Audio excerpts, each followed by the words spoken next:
Universitas Muslim Indonesia atau UNI Makassar merupakan perguruan tinggi swasta terbesar di kawasan timur Indonesia yang terletak di Jalan Urip Sumoharjo.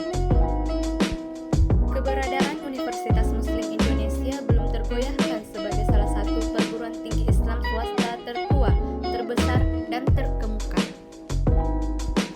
Kebesarannya tampak pada aspek keilmuan dan profesionalisme yang diwarnai dengan etika, moral, dan intelektual yang berlandaskan nilai keislaman. Dalam jalur pendidikan, UMI membina pendidikan akademik mulai dari strata diploma 3, strata 1, dan strata 2 yang tergabung dalam 12 fakultas pasca sarjana dan 1 akademik dalam 40 program studi.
Assalamualaikum warahmatullahi wabarakatuh. Perkenalkan, nama saya Iswandi, Stambul 083 2018 0016. Perkenalkan, nama saya Zulkarnain, Stambul 083 2018 0137.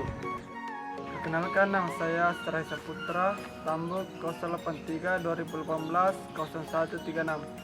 Perkenalkan, nama saya Natasha, Stambul 083 2018 0010.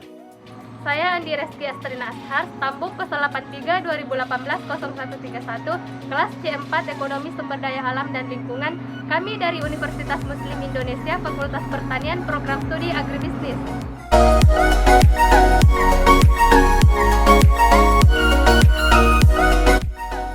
Industri adalah suatu bidang atau kegiatan ekonomi yang berkaitan dengan pengolahan bahan baku atau pembuatan barang jadi di pabrik dengan menggunakan keterampilan dan tenaga kerja dengan menggunakan alat-alat di bidang pengolahan hasil bumi.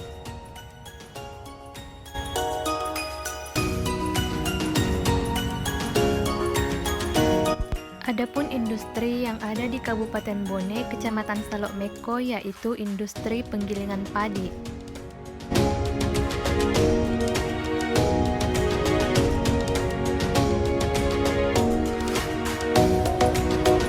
Beras merupakan bagian bulir padi yang telah dipisah dari sekam. Beras merupakan jenis tanaman tahunan. Adapun kandungan pada beras yaitu sebagian besar didominasi oleh pati, sekitar 80 hingga 85%. Adapun kandungan lain pada beras yaitu berupa vitamin, mineral, dan air. Beras dimanfaatkan untuk diolah menjadi nasi, makanan pokok terpenting warga dunia. Selain itu, beras juga digunakan untuk membuat berbagai macam penganan. Dalam bidang industri, beras diolah menjadi tepung beras. Dalam kegiatan industri pasti menghasilkan limbah, baik itu berdampak positif maupun negatif terhadap masyarakat maupun lingkungan sekitar. Berdasarkan Peraturan Pemerintah Nomor 18 Tahun 1999, limbah didefinisikan sebagai sisa atau buangan suatu usaha atau kegiatan manusia. Limbah merupakan buangan tidak terpakai yang akan berdampak negatif terhadap masyarakat jika tidak dikelola dengan baik. Dalam industri penggilingan padi, adapun limbah yang dihasilkan yaitu berupa sekam dan dedak. Limbah terbanyak yang dihasilkan dari proses penggilingan padi adalah sekam. Sekam merupakan kulit terluar dari padi yang berwarna kuning kecoklatan yang terpisah dari padi setelah mengalami proses penggilingan. Biasanya, limbah yang berbentuk sekam ini penempatannya langsung dipisahkan dari luar pabrik karena jumlahnya yang banyak akan mengganggu lokasi pabrik dan akan memakan tempat yang banyak. Selanjutnya dampak positif dan negatif. Dampak positif yaitu membuka lapangan kerja bagi masyarakat yang ada di sekitar. Yang kedua yaitu dedak yang dihasilkan oleh penggilingan ini dapat diperjualbelikan kepada peternak sapi ataupun ayam. Dampak negatifnya yaitu pertama, kebisingan dari mesin pabrik yang mengganggu masyarakat yang tinggal di sekitar pabrik yang beroperasi siang dan malam.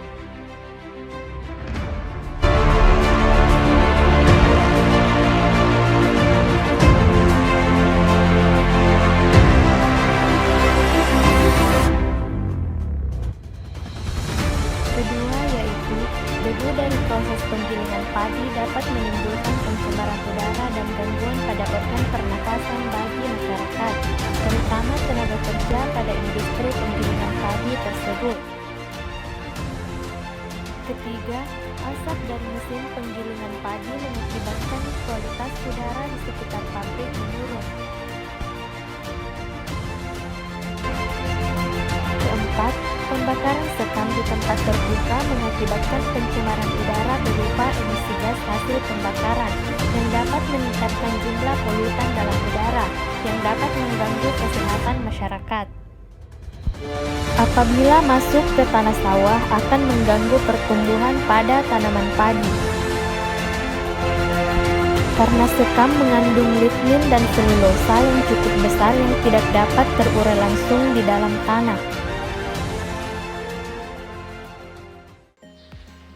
Apa yang Bapak rasa dengan adanya penggilingan ini? Dampaknya Pak, dampak positifnya.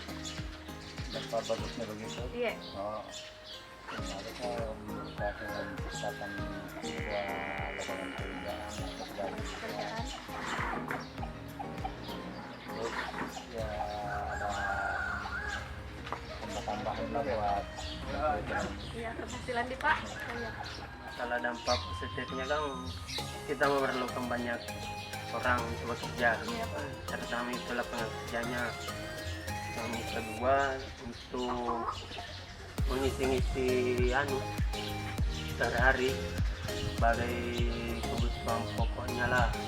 Kembali tidak bekerja dong, dia bisa menghasilkan di sini karena lebih besar kita butuhkan tanah di sini karena pekerjaan juga banyak gitu. Terus yang diutamakan itu kualitas padi juga, bagaimana padinya kalau bagus ya bisa cepat diolah kembali. ya, kalau malam tidak kerja di daerah kerjaan jual menggiling padi kalau malam itu biasa kan kalau malam ini dijalankan. Kebanyakan sih Apa dampak yang Bapak rasakan dengan adanya penggilingan padi di kecamatan ini? Dampak positifnya, Pak? Jadi dampak positif yang dirasakan di desa ini, jika ingin menggiling padi kita tidak perlu untuk jauh-jauh lagi dan memperluas lapangan kerja untuk masyarakat di desa ini. Kalau dampak negatifnya, Pak? Dampak negatifnya, jika penggilingan padinya mesinnya sangat ribut dan pembakaran sekamnya, asapnya sangat mengganggu masyarakat sekitar. Akan menjelaskan tentang apa yang dimaksud dengan ekonomi sumber daya alam dan lingkungan.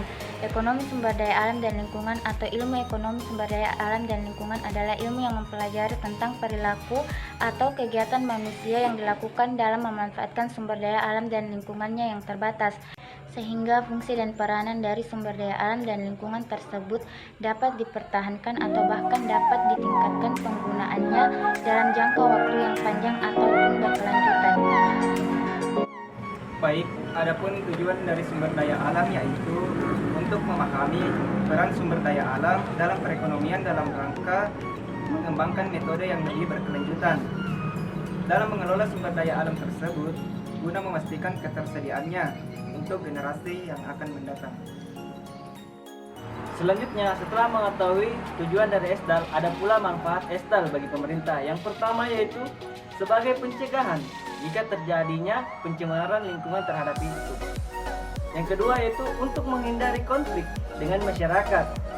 Yang ketiga yaitu sebagai pencegahan sesuai dengan prinsip berkelanjutan. Yang keempat yaitu merupakan tanggung jawab pemerintah terhadap pengelolaan lingkungan hidup. Baik, setelah mengetahui manfaat ESDAL bagi pemerintah, ada pula manfaat ESDAL bagi masyarakat itu sendiri. Yang pertama yaitu untuk mengetahui dampak awal dari segi kegiatan. Yang kedua yaitu melakukan kegiatan serta menjalankan kontrol. Yang ketiga yaitu terlibat dalam proses jika pengambilan keputusan.